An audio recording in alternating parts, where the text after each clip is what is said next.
On October 3rd, 2025, a visitor older than our sun swept past Mars at 29 million kilometers, close enough that 3 separate NASA and ESA spacecraft orbiting the red planet turned their cameras away from the surface they were built to study and pointed them at the sky instead. No object from outside our solar system had ever been photographed this close to another planet before. No comet observed by humanity has ever carried a coma this rich in carbon dioxide relative to water. No interstellar visitor has ever been tracked with this much precision, by this many instruments in real time. It is not a collision course. It is the closest look our species has ever gotten at something that has been drifting through the galaxy since before the sun existed. Stay with me, because the honest version of this story is stranger and considerably safer than the headlines circulating online right now. If you're new here, this channel breaks down real space missions and real astronomical findings. No science fiction, no filler. So, if that's your kind of thing, hit subscribe. It costs nothing and helps more than you'd think. Let us go back to the beginning. On July 1st, 2025, a survey telescope in Rio Hurtado, Chile, part of the NASA-funded Atlas network, a system originally built to hunt for asteroids that might threaten Earth, picked up a faint moving object that didn't behave like anything in its usual catalog. Within a day, the Minor Planet Center confirmed what the Discovery team suspected. This object wasn't orbiting the sun in a closed loop the way every planet, asteroid, and ordinary comet does. Its path was hyperbolic, moving too fast, on too open a curve, for the sun's gravity to ever pull it into a repeating orbit. That single fact meant only one thing. This object came from somewhere else entirely, some other star system flung loose by forces astronomers can only guess at, and it had been traveling through interstellar space, alone, for what may be billions of years before it ever crossed into our solar system's boundary. It was named 3I Atlas, the third confirmed interstellar object ever detected, following Oumuamua in 2017 and Borisov in 2019. And unlike a planet or a moon, it would only ever pass through once. There is no return trip. Once it leaves, it is gone, permanently, back into the dark between the stars, and no telescope built by human hands will ever see it again. Detecting something like this at all is harder than it sounds. An interstellar object doesn't announce itself. It looks at first glance like any other faint smudge of light crawling across a telescope's field of view, one dot among millions cataloged every single night, by automated sky surveys built primarily to watch for asteroids that might someday threaten Earth. What gives an interstellar object away is its motion, not its appearance. Plot its path against the background stars for a few nights running, and where every normal solar system object traces a smooth ellipse bound to the sun's gravity, an interstellar visitor traces something that looks almost too straight, too fast, too indifferent to the sun's pull, a path with an eccentricity value greater than 1, the mathematical signature of an object just passing through rather than settling in.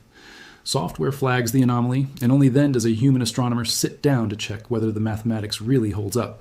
For 3I Atlas, it held up within about a day, which is itself unusually fast confirmation for a discovery this significant. To understand why that mattered so much to astronomers, you need to understand what an ordinary comet actually is. Most comets we study formed in our own solar system's outer reaches, in the icy debris field beyond.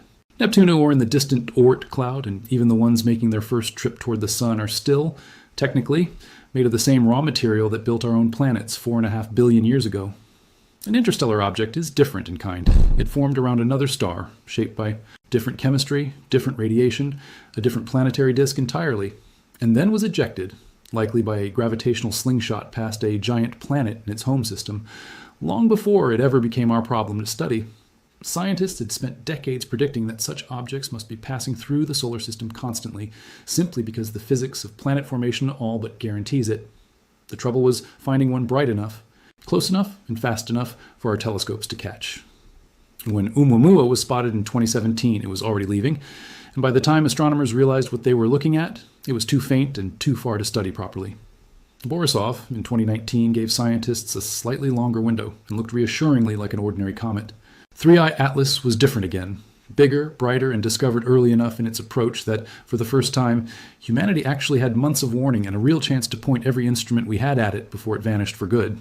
That preparation window is the number to remember, months, not days of advance notice, and it is the entire reason what came next was even possible. The first genuinely startling finding came from the James Webb Space Telescope on August 6, 2025, less than 5 weeks after discovery, using its near-infrared spectrograph instrument to break the comet's faint light into a chemical fingerprint. What it found was a coma, the cloud of gas and dust surrounding the icy nucleus, unusually enriched in carbon dioxide relative to water, at a ratio far higher than a typical solar system. Comets show at a similar distance from the sun. Read that again, because the comparison is the whole point.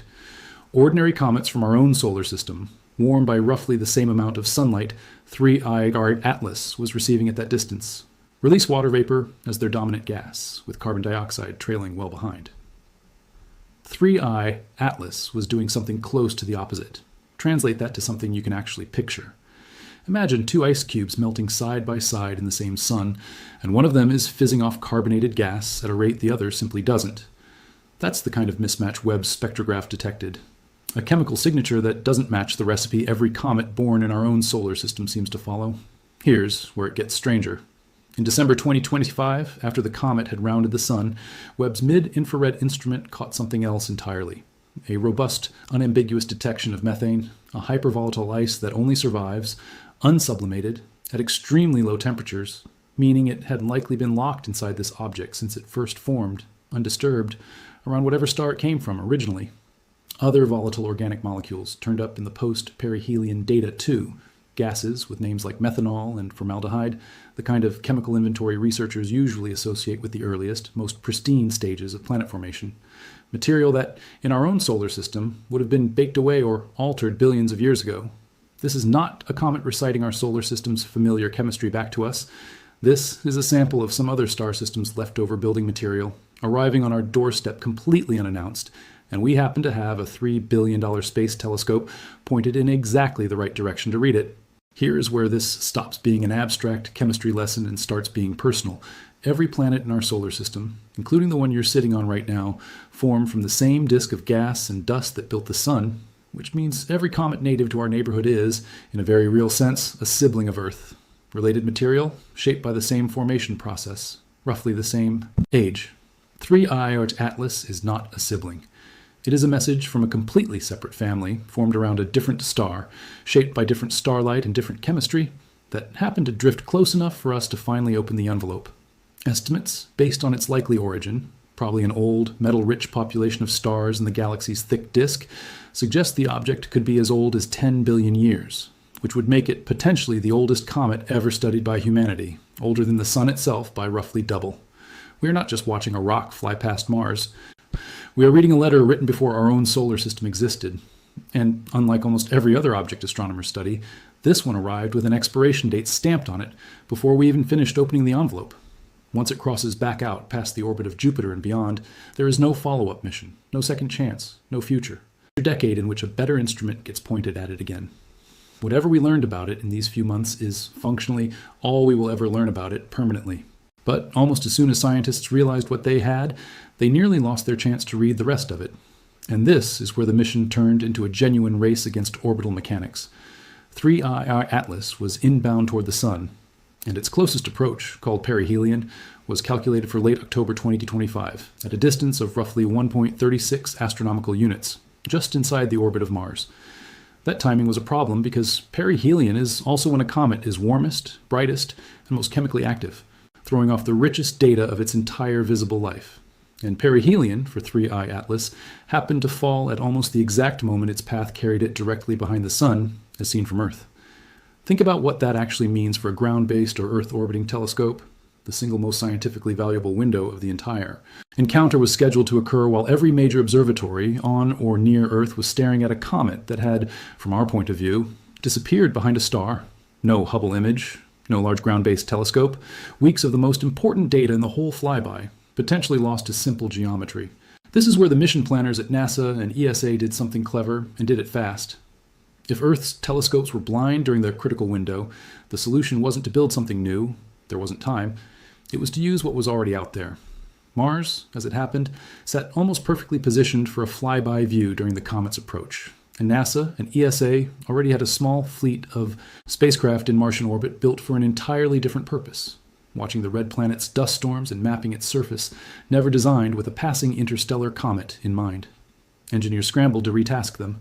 On October 2nd and 3, 2025, NASA's Mars Reconnaissance Orbiter turned its high-resolution HiRISE camera, an instrument built to photograph Martian craters in fine detail, outward instead, capturing 3I Atlas from a distance of about 19 million miles, close enough to resolve it as more than a single point of light. ESA's Mars Express and ExoMars Trace Gas Orbiter did the same, repurposing surface imaging cameras never intended to look anywhere but down. None of these instruments were built for this, all of them delivered anyway. Consider what that retasking actually required on the ground. Engineers who had spent years fine-tuning pointing sequences for surface mapping had to recalculate entirely new targeting solutions on a compressed timeline for a fast-moving object instead of a stationary planet, using cameras with narrow fields of view never designed to track something crossing the sky at speed. A pointing error of even a fraction of a degree could have meant an empty frame and a wasted opportunity that would not come again. There was no dress rehearsal. The first attempt had to work, because by the time anyone could review the results and try again, the geometry that made the shot possible at all would already be gone. Weeks later, as the comet swung past Jupiter's neighborhood on its way back out of the solar system, ESA's JUICE spacecraft, itself still years from its own actual destination, turned its instruments toward 3I Atlas during a window in November 2025, catching what may be the single best view of the comet in its most active state, though the data itself wouldn't even reach Earth until February 2026. A reminder that even a triumphant improvised rescue mission still runs on the patient, unglamorous timescale of deep space. There was no single dramatic failure here, no spacecraft in danger of being lost. The crisis was quieter and, in its way, more universal. A fleeting, unrepeatable scientific opportunity, threatened not by malfunction but by simple geometry, rescued by engineers repurposing hardware built for other jobs entirely, because there was no time to build anything new. Here is what is happening right now in 2026. 3I Atlas has already passed its closest approach to the Sun on October 29th and 30th, 2025, reaching a peak speed of roughly 68 kilometers per second, more than 150,000 miles an hour. And it survived the passage completely intact, contrary to some early online speculation that the comet might disintegrate under solar heating. It made its closest approach to Earth on December 19th, 2025, at a distance of about 1.8 astronomical units, roughly 270 million kilometers, objectively nowhere near dangerous, and confirmed repeatedly by NASA's Jet Propulsion Laboratory and the Minor Planet Center, whose independent trajectory solutions all agree the comet was never a threat to any planet in the solar system. Between November 2025 and February 2026, the Hubble Space Telescope captured dozens of new images that allowed scientists to finally separate the faint glow of the solid nucleus from the much brighter surrounding coma, refining the size estimate to an effective diameter of roughly 2.6 kilometers, give or take about 400 meters, meaningfully larger and more massive than Borisov, the previous interstellar visitor. On March 16, 2026, the comet passed within about 53.6 million kilometers of Jupiter, a distance startlingly close to the edge of Jupiter's gravitational sphere of influence, before continuing on, largely undisturbed, back out toward the interstellar dark it came from. As of today, the comet is fading from view, growing fainter with every passing week as it retreats from the Sun, and professional observatories are gathering what may be among the last usable data anyone will ever collect on this particular object. NASA's own tracking tools, including its Eyes on the Solar System visualization, continue to update the comet's position in near real time, and the trajectory has held steady enough that the Minor Planet Center's independent orbit solutions have needed only minor refinement since perihelion, a sign that whatever remains uncertain about its composition, its path through the solar system is about as well understood as any object ever tracked this briefly. The observations gathered from Mars, from Jupiter's neighborhood, from Hubble, and from Webb are now being folded into peer-reviewed papers across multiple journals, each one adding another small piece to a chemical and orbital profile that 18 months ago didn't exist at all. And there is one more date already locked into the calendar, not for 3I Atlas itself, but for what comes after it. Sometime between August 2028 and July 2029, the European Space Agency plans to launch a spacecraft called Comet Interceptor, aboard an Ariane 62 rocket on a mission built for exactly the kind of scramble that just played out with Mars orbiters and repurposed cameras. Comet Interceptor will not have a target when it launches. It will travel instead to the Sun-Earth L2 point, roughly 1.5 million kilometers from Earth, and simply wait there, parked, patient, fueled, and ready, for years if necessary, until a suitable long-period comet, or, if fortune allows, another interstellar object like 3I Atlas is spotted early enough to actually intercept. According to reporting from Space News in January 2026, ESA has since moved to accelerate that launch window specifically because of how this encounter unfolded, recognizing that a fast-approaching interstellar visitor gives scientists a matter of months, not years, to prepare. This time, instead of retasking Mars orbiters built for another job entirely, there will be a spacecraft built and waiting for precisely this moment. That is not a maybe. That is a mission already under construction, with a rocket already under contract, counting down toward a launch window that is now, as of this year, locked in. Now, the honest part, because not everything about 3I Atlas has a clean answer yet. As the comet moved through the solar system, astronomers tracking its exact position noticed small, unexplained deviations from the path pure gravity alone would predict, a real measured phenomenon called non-gravitational acceleration. The mainstream consensus explanation, and the one NASA's own science team endorses, is straightforward and well-precedented. Comets vent gas unevenly as ice sublimates off their sunward side, and that uneven venting acts like a tiny, lopsided thruster, nudging the object slightly off a purely gravitational path, exactly the kind of small perturbation astronomers have documented in ordinary solar system comets for decades. But a handful of researchers, most vocally the Harvard astrophysicist Avi Loeb, have pointed to specific details of that acceleration, including a sideways component not simply pointed away from the sun, and a striking three-part jet structure spaced with unusual symmetry around the nucleus, as details worth deeper scrutiny before the case is fully closed. To be clear, this is a minority position, and the overwhelming majority of the scientific community treats 3I Atlas's behavior as consistent with natural cometary outgassing, the same physics that governs every other comet we've ever tracked. But the specific combination of features driving that debate has not, as of this writing, been fully modeled and settled in the peer-reviewed literature to the satisfaction of every scientist studying the data. And what most people are not seeing in the noisiest corners of this story is that the actual disagreement is narrow and technical, not comet or spacecraft, but exactly how much of this particular object's texture and motion can be explained by ordinary ice physics before the models stop fitting cleanly. Step back from the spectrometer readings and the orbital mechanics for a moment, and there's a bigger pattern worth noticing. For all of human history, everything we've ever touched, studied, or held in our hands has been made of the same material, the same disk of gas and dust that built the sun, the planets, and eventually us. 3I Atlas is not that. It is a physical sample of a completely different stellar neighborhood, chemistry, forged around a star we will likely never identify, drifting through the galaxy for possibly 10 billion years before a small survey telescope in Chile happened to catch it crossing our particular patch of sky, in our particular century, close enough for our particular species to notice. Scientists have long theorized that interstellar objects like this one must be passing through constantly, invisible, simply because the mathematics of planet formation demands it. Every planetary system, in the process of building its worlds, inevitably flings some of its raw material out into the galaxy at large. We are not special for hosting one. We are simply, for the first time in our history, technologically capable of noticing when one goes by. That capability, telescopes sensitive enough, survey networks fast enough, spacecraft flexible enough to be redirected on a few weeks' notice, is barely a decade old. The fact that we caught this one early enough to actually study it, rather than only realizing what we'd missed after it was gone, is itself the discovery. Progress here doesn't look like a single dramatic breakthrough. It looks like infrastructure quietly reaching a threshold nobody announced in advance.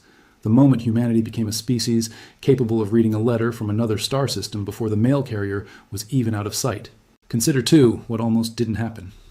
If this object had arrived even 5 years earlier, before Webb existed, before survey telescopes like Atlas were sensitive enough to flag its unusual path so quickly, before 3 separate space agencies had spacecraft, already sitting in position around Mars and Jupiter, most of what we now know about 3I Atlas simply would not exist. We would have a smudge of light and a handful of archival images, a name, and a permanent sense of having missed something.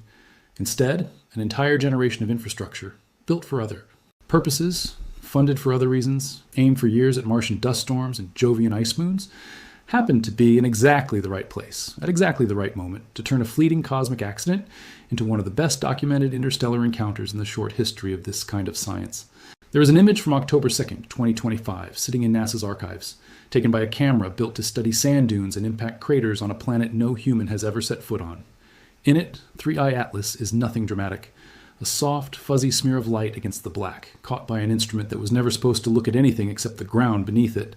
That smudge traveled for perhaps 10 billion years, born around a star that may no longer exist in the form it once did, unraveled by some ancient gravitational encounter we will never be able to reconstruct, drifting alone through the emptiness between stars for a span of time longer than our own planet has existed, only to spend a handful of months in our particular corner of the galaxy, close enough for a repurposed Mars camera to catch its picture before it kept moving, forever, toward wherever it's actually going. It will never come back. No one alive today, and almost certainly no one who will ever live, we'll see 3I Atlas again. It is already fading, already retreating, already becoming once again the kind of anonymous, unlit object that drifts between the stars completely unnoticed. Except that for one brief window centered on a red planet none of us has ever visited, it was noticed and photographed and read like a letter that took 10 billion years to arrive. So here's everything in one breath. 3I Atlas was discovered on July 1st, 2025, confirmed as only the third interstellar object ever found, and swept past Mars on October 3rd at a harmless 29 million kilometers. Not a collision course, but the closest look humanity has ever gotten at something from beyond our solar system. James Webb's telescope found its coma unusually rich in carbon dioxide in August, then detected methane in December, chemistry that doesn't match our own solar system's comets. It survived a close solar passage in late October, passed safely by Earth in December at 1.8 astronomical units, and swung past Jupiter in March 2026 before heading permanently back into interstellar space. Along the way, engineers retasked Mars orbiters, and a Jupiter-bound spacecraft never built for this job to rescue data that would otherwise have been lost behind the sun. A handful of scientists still debate exactly how much of its motion is fully explained by ordinary outgassing, and somewhere between 2028 and 2029, a spacecraft called Comet Interceptor will launch specifically to be ready the next time this happens. If you want to see whether Comet Interceptor actually catches something when it launches, or whether another interstellar object slips past us before we're ready, subscribe and turn notifications on, because I'll be covering both the moment they happen. Here's the question. Given how close we came to losing the best data on this object to nothing more than bad timing, do you think humanity should be spending more on dedicated interstellar object tracking, or is what we have now, repurposed cameras and lucky timing, good enough for something this rare? Let me know in the comments. I read every single one.